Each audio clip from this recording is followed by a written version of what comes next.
مسئلہ کچھ ڈیفرنٹ ہے، یہ عام مسئلہ نہیں ہے۔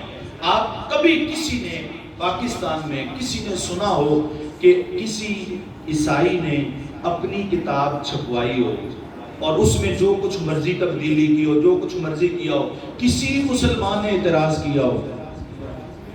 کبھی بولیں کسی نے اعتراض کیا ہو؟ کبھی آپ میں سے کسی نے اعتراض کیا ہو کہ عیسائی کیوں چھپوا رہے ہیں، یہ کیا کر رہے ہیں، یہ اس طرح انہوں نے یہ کر دیا ہے، انجیل کے ساتھ وہ کر دیا؟ کبھی کسی نے اعتراض کیا؟ کبھی کیا؟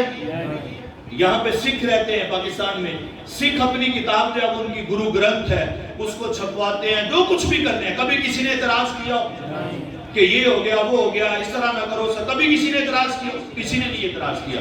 یہودی بھی پاکستان میں رہتا جو یہاں کے مقامی ہیں، ہندو بھی رہتے ہیں پاکستان میں، ہندو بھی یہاں کے مقامی ہیں پاکستان کے، ان کی بھی اپنی کتاب ہے، وید ہے، یا جو بھی ان کی جو بھگوت گیتا ہے یا کچھ بھی ہے، جو کچھ بھی ہے اس کی کتابیں۔ کبھی کسی نے اعتراض کیا ہو؟ ان پر اعتراض کیا؟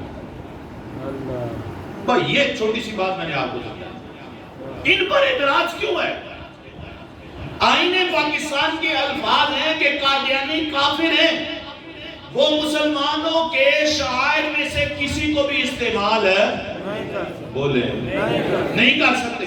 اپنی مسجد کو مسجد، وہ اپنے معبد خانے کو مسجد نہیں کہہ سکتے، کلمے کو کلمہ نہیں کہہ سکتے۔ یعنی میں اب مزید ڈیٹیل میں نہیں جاتا کہ اپنی وہ کسی اسلامی شاعر کو استعمال ہے نہیں کر سکتے۔ یہ قرآن کس کا ہے؟ بولیں گے تو گئی ہے یار، یہ تو اب یہ ہمارا ہے، یہ قرآن کن کا ہے؟ یہ ہمارا ہے۔ یہ حدیث کن کی ہے؟ ہماری ہے۔ آئمہ کس کے ہیں؟ ہمارے ہیں۔ کلمہ کس کا ہے؟ ہمارا ہے۔ مسجد کس کی ہے؟ ہماری ہے۔ ہمیں کوئی اعتراض نہیں ہوگا،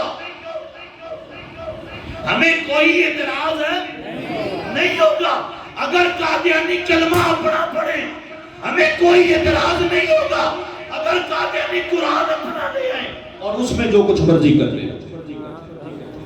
نہیں سمجھے؟ ہمیں کوئی اعتراض نہیں ہوگا، وہ اپنا سب کچھ کرے، اس کا جو کچھ مرضی کرے، کتاب اپنی لے آئے، قرآن اپنا لے، ہمیں کوئی اعتراض نہیں ہوگا۔ لیکن واللہ جب اس قرآن کی جو ہمارا ہے، جو قرآن ہے، جو قرآن ہے ہمارا ہے، اگر اس پر کچھ کریں گے تو ہمیں اعتراض ہوگا، اور جو ان کا اپنی کھڑی ہوئی کتاب ہوگی اس کو چار دیواری کیا جیسے مرضی کریں، ہمیں کوئی اعتراض ہے نہیں ہوگا۔ لیکن جسٹ ثابت کاش کہ تم نے قرآن کو، تم نے اسلام کو گوگل اور یوٹیوب سے نہ سیکھا ہوتا۔ کچھ لوگوں کو یہ بھی بڑی الجھن ہوتی ہے کہ علماء سے قرآن کو نہ سیکھیں، علماء سے حدیث کو نہ سیکھیں، علماء تو فرقہ بازی پھیلاتے ہیں، علماء یہ کرتے ہیں، علماء وہ کرتے ہیں۔ علماء کیا کرتے ہیں؟ میں اب ایک اور بات اس میں ذکر کر جاؤں۔ یہ جو آج اسمبلی میں بحث مباحثے ہو رہے ہیں، یہ کب شروع ہوئے ہیں؟ یہ تب ہوئے ہیں جب فتوے لگے ہیں۔ فتووں سے پہلے کسی کو نہیں خیال آیا۔ فتوے لگے تو لائنیں سیدھی ہوئی ہیں، فتوے نہ لگتے تو لائنیں ایسے لگی تھی۔ کہاں کیس دائر ہوا تھا نظر ثانی کے لیے، کچھ ہوا ہے؟ کچھ نہیں ہوا۔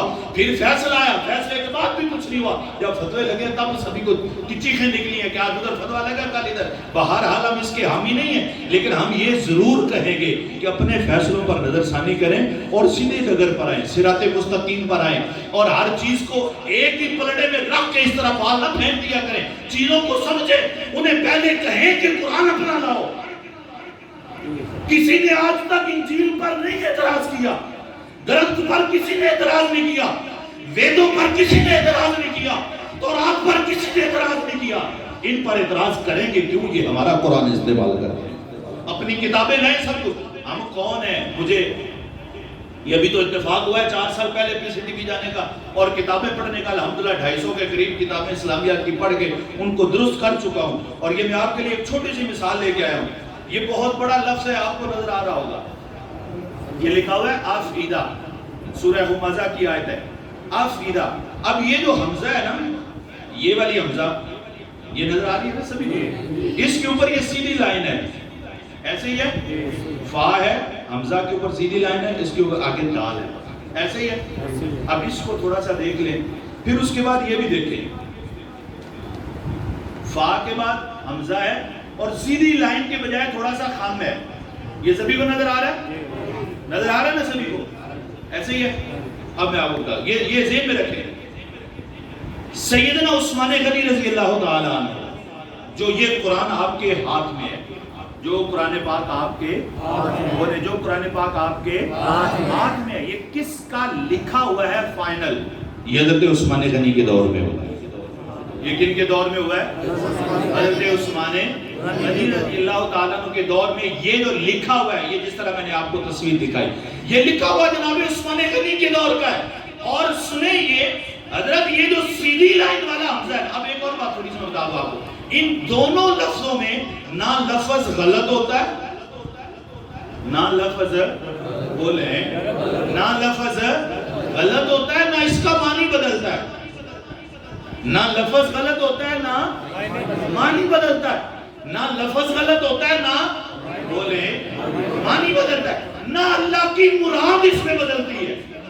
یہ جو خالی ایک چھوٹا سا خم ہے نا، اس سے کوئی فرق نہیں پڑتا، لیکن حضرت ہم اس کو نہیں آنے دیتے۔ کیوں؟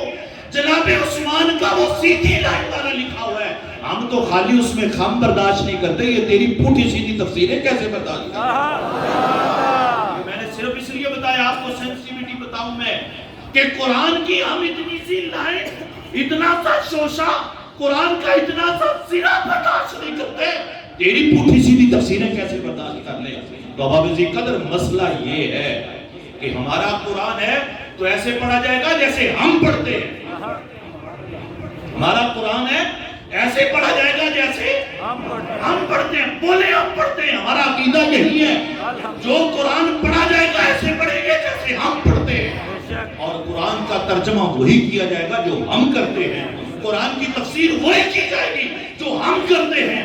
آپ اس قرآن کو نہ چار دیواری کے باہر اجازت ہے، نہ چار دیواری کے بولے ہیں، کہیں تھوڑا ڈر کے بول رہے ہیں، نہ چار دیواری کے باہر اجازت ہے، نہ چار دیواری کے اندر اجازت ہے۔ کیوں؟ یہ قرآن ہے، یہ قرآن ہے، یہ تمہاری مرضی سے پڑھا جائے گا۔ اپنی کتابیں لے آئیں، ہم پھر اعلان کہتے ہیں، ہمیں کسی انجیل پر اعتراض نہیں ہے، کسی تورات پر اعتراض نہیں ہے، کسی ہمیں گرنتھ پر اعتراض نہیں ہے، کسی وید پر اعتراض نہیں ہے، کسی مذہبی کتاب پر اعتراض نہیں ہے۔ کیوں؟ وہ ہماری ہے ہی نہیں۔